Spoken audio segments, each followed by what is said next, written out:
As a start, I'd like to set the stage by providing more context to our problem at hand. In August 2010, at the Economy Conference in Lake Tahoe, California, Eric Schmidt, the Google CEO at that time, announced that, and I quote, "Every 2 days now we create as much information as we did from the dawn of civilization up until year 2003.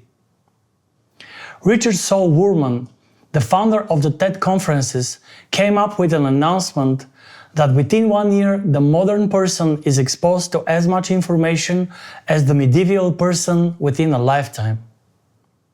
I'll let that sink for a moment. These are some shocking facts to comprehend. We live in an increasingly complex world. While people today are overwhelmed with tons of information that updates at unprecedented rates, millions of factors around us interact every second to produce unimaginable outcomes in a constantly increasing complexity. According to complexity theory, one of the major implications of complex environment is that there is no longer a direct relation between cause and effect. That means Newton's laws and deterministic views are challenged as no longer valid. Another overwhelming implication is that in complex environments, two or more conflicting concepts can be both true. For most people trapped in a binary mode of decision-making, it's hard to grasp the idea that they don't need to eliminate one option when making a choice for the other. That it's not one or the other, but one and the other, as conflicting options can coexist. All that makes forecasting and planning the future an incredibly difficult thing to do. In response, organizations today are acting like complex adaptive systems, adopting a more flat structure with limited hierarchy that prioritizes responsiveness over planning. You cannot keep track and make plans when the world will be different in a minute. What you can do, though, is set simple, flexible rules and empower people to respond.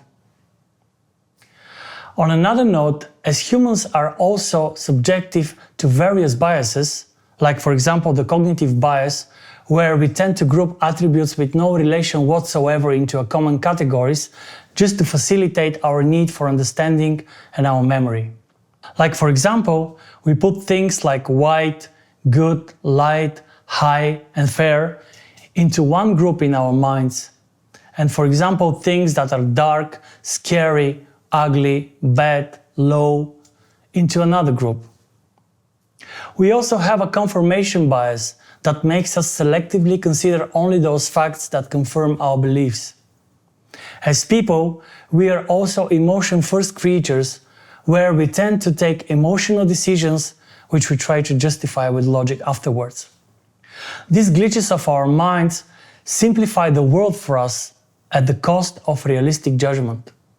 In result, we are often irrational in our interpretation of reality and how we respond to it. So as a start, we first need to think about the way we think about the problem. In the videos ahead, we will use a structured approach and frameworks to unveil an objective image of reality for unbiased analysis, and in result, for an adequate response. All the complex questions, however, like the question, will AI replace us, have the same simple answer. And the answer to any complex question always is, it depends. In the following series, I will show you a roadmap to discover what does it depend on. I am Nick Ivanov.